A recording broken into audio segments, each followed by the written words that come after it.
आज हम बात करेंगे प्रोटोथीरिया के बारे में। ठीक है, हमने पढ़ा था स्तनधारी के बारे में, उसमें हमने जाना था कि स्तनधारी को दो उपवर्गों में बांटा गया। ठीक है, जिसमें हम पढ़ने वाले हैं किसको, प्रोटोथीरिया के बारे में, थीरिया के बारे में। आगे फिर थीरिया को दो भागों में डिवाइड किया गया है, वो हम पढ़ेंगे। ठीक है, स्तनधारी को हमने जाना था पिछले वीडियो में कि स्तनधारी को दो उपवर्गों में विभाजित किया गया था। एक था प्रोटोथीरिया और दूसरा था थीरिया। क्या होते हैं प्रोटोथीरिया, क्या होते हैं थीरिया, वो समझ जाते हैं, हमारा स्तनधारी कंप्लीट और टोटल आपका ये चैप्टर खत्म हो जाएगा आज। ठीक है, बात करते हैं पहले प्रोटोथीरिया के बारे में। क्या होते हैं प्रोटोथीरिया, क्या खासियत होती है प्रोटोथीरिया की। ठीक है, देखिए मैंने आपको बताया था ना कि कुछ ऐसे भी जीव हैं, कुछ ऐसे भी स्तनधारी हैं जो अंडे देते हैं।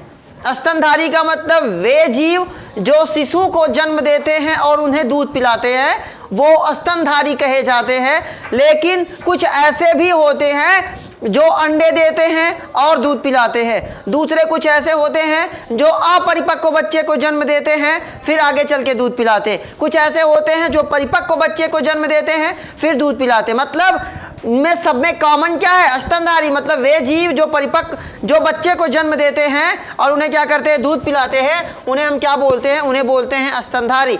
ठीक है, तो बात करेंगे प्रोटोथीरिया की। पहला लक्षण, क्या लक्षण होता है प्रोटोथीरिया का, तो ये निम्न कोटि के स्तनधारी, ये हैं तो स्तनधारी के अंतर्गत ही आते हैं। मतलब हैं तो ये स्तनधारी ही, लेकिन निम्न कोटि के। निम्न का मतलब ये अंडे देते हैं ना। अगर ये परिपक्व, इनके जो भ्रूण है उसका निर्माण शरीर के अंदर गर्भाशय में ही शिशु का पूरा निर्माण हो जाता तो ये क्या हो जाता, उच्च कोटि का।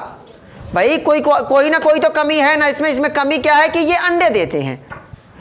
क्या होता है, ये निम्न कोटि के स्तनधारी हैं क्योंकि ये अंडे देते हैं। अगर ये इनका जो भ्रूण जो शिशु होता है वो भ्रूणावस्था में ही क्या हो जाता, शिशु के रूप में परिवर्तित हो जाता, गर्भाशय में ही शिशु बन जाता, मतलब परिपक्व हो जाता, तो वो क्या हो जाता, उच्च श्रेणी का, है ना, उच्च श्रेणी या उच्च कोटि का स्तनधारी हो जाता। लेकिन ये अंडे देते हैं यानी कि शिशु का निर्माण नहीं हो पाता गर्भाशय में, तो ये निम्न कोटि के स्तनधारी होते हैं।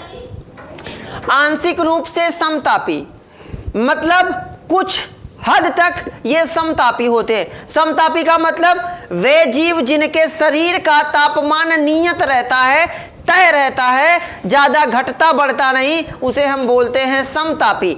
प्रोटोथीरिया के अंतर्गत जितने जीव आते हैं उनका जो टेम्परेचर होता है, शरीर का जो तापमान होता है वो नियत होता है, समान होता है, इसीलिए इन्हें बोला जाता है समतापी। क्लियर हुआ पॉइंट। अगला टॉपिक क्या है, कर्ण पल्लव नहीं, इनके कान, ये बाहर वाला कर्ण पल्लव नहीं पाया जाता। ये पोर्शन है ना, इसे कर्ण पल्लव बोला जाता है। इनमें कर्ण पल्लव नहीं पाया जाता। एक पहचान आप जानते हैं, वे जीव जो अंडे देते हैं उनके कान बाहर नहीं होते। तो प्रोटोथीरिया के अंतर्गत वो जो जीव आते हैं वो अंडे देते हैं और उनके कर्ण पल्लव बाहर नहीं होते, कर्ण पल्लव उनमें नहीं पाए जाते।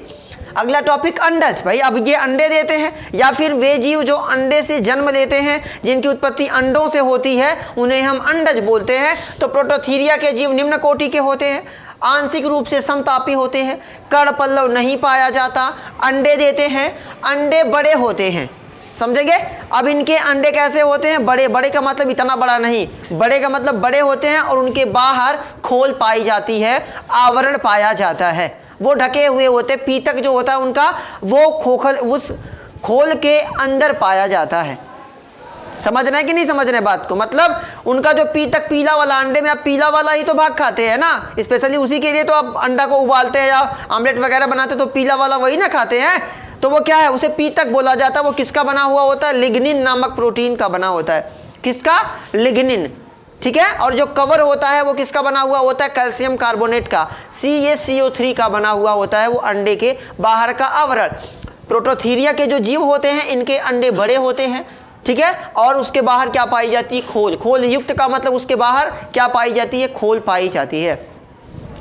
अब वेरी इंपॉर्टेंट टॉपिक ये याद रखना कि इन्हें स्तनी और सरीसृप के बीच की कड़ी बोला जाता है। यहां से क्वेश्चन बनाएगा कि स्तनधारी और सरीसृप के बीच की कड़ी किसे कहा जाता है, तो आप तुरंत कहेंगे कि वर्ग प्रोटोथीरिया। प्रोटोथीरिया वर्ग के जितने जीव हैं उन्हें स्तनी मतलब स्तनधारी जीव और सरीसृप जीव दोनों के बीच का मतलब उनमें सरीसृप वाले लक्षण भी होते हैं और स्तनधारी वाले लक्षण भी होते हैं। समझ रहे हैं? स्तनधारी और सरीसृप के बीच की इन्हें क्या बोला जाता है? कड़ी बोला जाता है। एक नंबर का बहुविकल्पी बना सकता है कि किसे स्तनधारी सरीसृप के बीच की कड़ी बोला जाता है, तो अब तुरंत कहेंगे प्रोटोथीरिया के जीवों को, या वर्ग प्रोटोथीरिया के अंदर जितने जीव आते हैं उनको क्या बोलते हैं हम? उन्हें हम बोलते हैं स्तनी और सरीसृप के बीच की कड़ी। जैसे युगलीना को हम बोलते हैं पादप और जंतु के बीच की कड़ी, ठीक उसी पर वायरस को बोलते हैं सजीव और निर्जीव के बीच की कड़ी। ठीक उसी प्रकार से प्रोटोथीरिया के जीवों को स्तनी और सरीसृप के बीच की क्या बोला जाता है? कड़ी बोला जाता है। मतलब इनमें सरीसृप के भी लक्षण होते हैं, इनमें स्तनी के भी लक्षण होते हैं। अगला टॉपिक समझते हैं, एग्जाम्पल समझ लेते हैं। कौन कौन से जीव आते हैं? एकिडना, नाम जरूर याद रखना, एकिडना प्लेटिपस। एकिडना प्लेटिपस दो ऐसे जीव हैं जिन्हें प्रोटोथीरिया के अंतर्गत रखा गया, और बहुत सारे जीव हैं अभी तक जितने ज्ञात हैं उसमें एकिडना है, प्लेटिपस है। ऐसे स्तनधारी जो अंडे देते हैं वो और बच्चे को दूध पिलाते हैं, वो क्या होते हैं? वो होते हैं प्रोटोथीरिया वाले। पॉइंट समझ में आ गया? एग्जाम्पल के तौर पे पूछेगा एकिडना प्लेटिपस। ठीक है, अगला समझते हैं थीरिया। अब मैंने आपको बताया ना स्तनधारी को दो वर्गों में रखा गया, एक प्रोटोथीरिया दूसरा थीरिया। तो प्रोटोथीरिया से थीरिया कैसे अलग है? अब देखेंगे थीरिया के लक्षण क्या हैं। तो थीरिया स्तनधारी जरायुज, स्तनधारी जरायुज, जरायुज का मतलब वे जीव जो परिपक्व बच्चे को जन्म देते हैं। जरायुज जिनका निर्माण बच्चे मतलब जिनका निर्माण कैसे होता है भाई? शिशु, मतलब ये शिशु अवस्था में जन्म लेते हैं, ये अंडज अवस्था में। जबकि ये क्या देख रहे थे ना, ये क्या थे? अंडज थे, ये क्या है? जरायुज। अंडज वे जीव जो अंडों से या वे जीव जो अंडे देते हैं वो क्या कहलाते हैं? अंडज। और वे जीव जो बच्चे देते हैं वो क्या कहलाते हैं? जरायुज। तो थीरिया के जो जीव हैं वो क्या है? हालांकि ये दोनों स्तनधारी के ही अंतर्गत आते हैं, लेकिन ये क्या है?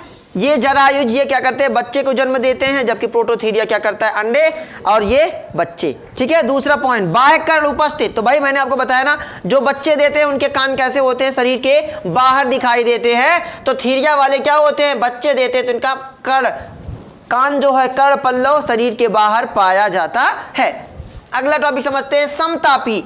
मतलब इनके शरीर का तापमान कैसा होता है? नियत होता है। जबकि इसमें प्रोटोथीरिया में क्या था कि इसमें शरीर का आंशिक, मतलब कुछ जीवों का या आंशिक समतापी थे, मतलब उनका शरीर का कुछ भाग समतापी था ना, या कुछ कुछ ऐसे जीव इसके अंतर्गत आते थे प्रोटोथीरिया के अंतर्गत जो आंशिक रूप से क्या थे?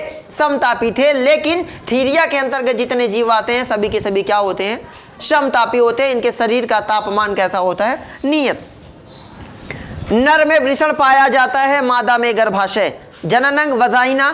ठीक है, मादा में, और नर की बात करें तो वृषण। जहां पे युग्मक बनता है उसे ही जननांग बोला जाता है। जब आप पढ़ेंगे कक्षा 12 में जनन वाला चैप्टर तो आपको वहां क्लियरली बताया जाएगा जननांग, जिसे हम नॉर्मली यूज मतलब आम बोलचाल की भाषा में जिसे यूज करते हैं वो नहीं, बल्कि जननांग कहाँ होता है? जहां पे युग्मक बनता है। ठीक है, बात करेंगे आगे। भ्रूण जरायुज द्वारा, है ना, जरायु द्वारा क्या होता है? जुड़ा हुआ होता है। भ्रूण जरायु का मतलब क्या होता है कि भ्रूण जो होता है वो मां से, जैसे आपने सुना है ना, देखा ही होगा कि जब बच्चा पैदा हो जाता है तो उसकी नाभि से जुड़ा हुआ जो नली होती है जिसे अपरा बोला जाता है, वैसे ही जो थीरिया के जो जीव होते हैं उनमें क्या होता है? उनका जो भ्रूण होता है, भ्रूण का मतलब जो जीव गर्भाशय में पल रहा है वो किसके द्वारा? मां से जुड़ा हुआ होता है, तो जरायु के द्वारा जुड़ा हुआ होता है।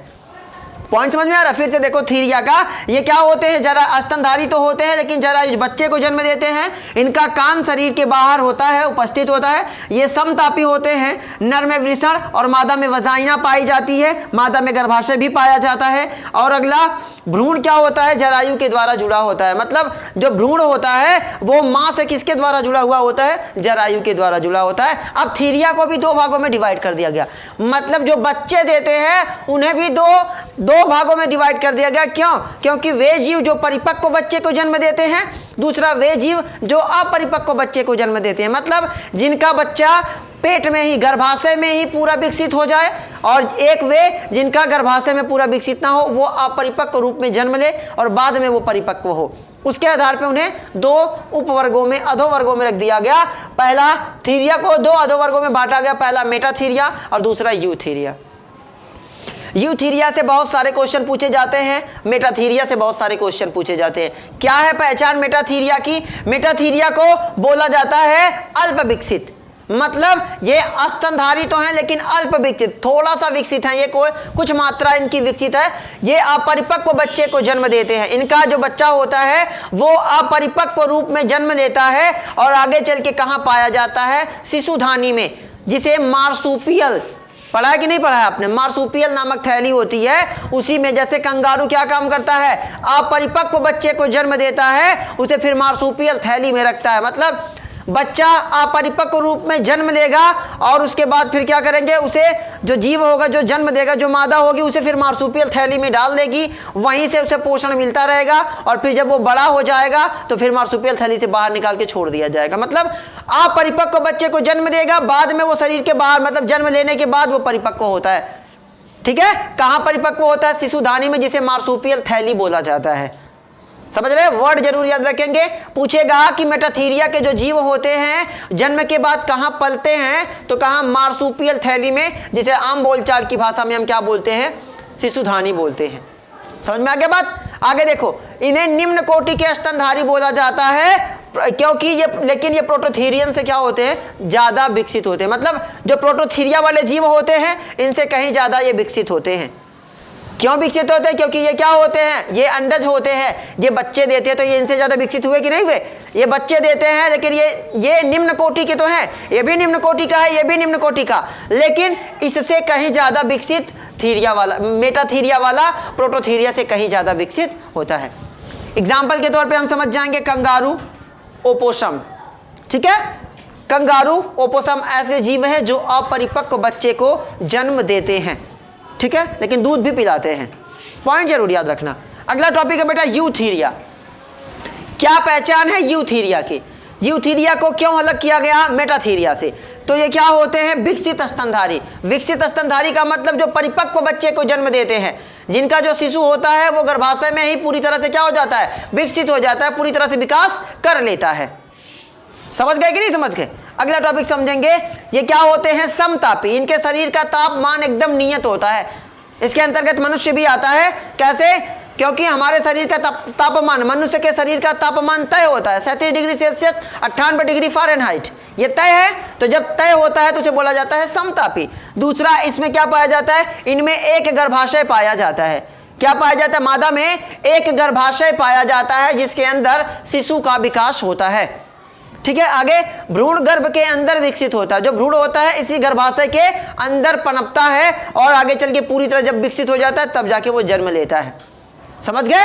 अगला टॉपिक समझेंगे एग्जाम्पल के तौर पे। जैसे कौन कौन सा? मनुष्य, खरगोश, गाय आदि, ये परिपक्व बच्चे को जन्म देते हैं। तो जो परिपक्व बच्चे को जन्म देते हैं वो यूथीरिया में, जो अपरिपक्व बच्चे को जन्म देते हैं वो मेटाथीरिया में, और जो बच्चे पैदा करते हैं वो थीरिया में। थीरिया को बच्चे पैदा करने के आधार पर दो वर्गों में बांट दिया गया, मेटाथीरिया, यूथीरिया। परिपक्व बच्चे को जन्म दिया तो यूथीरिया, अपरिपक्व को दिया तो मेटाथीरिया। ठीक है, और बच्चे पैदा कर रहा है तो इसका मतलब वो किस में चला गया? वो चला गया थीरिया में। अगर वो अंडा दे रहा है, स्तनधारी कोई अंडा दे रहा है, तो वो किस में चला गया? प्रोटोथीरिया में। ये आपके चारों थे, बहुत इंपॉर्टेंट थे। ठीक है, समझ में आ गया? Best of luck.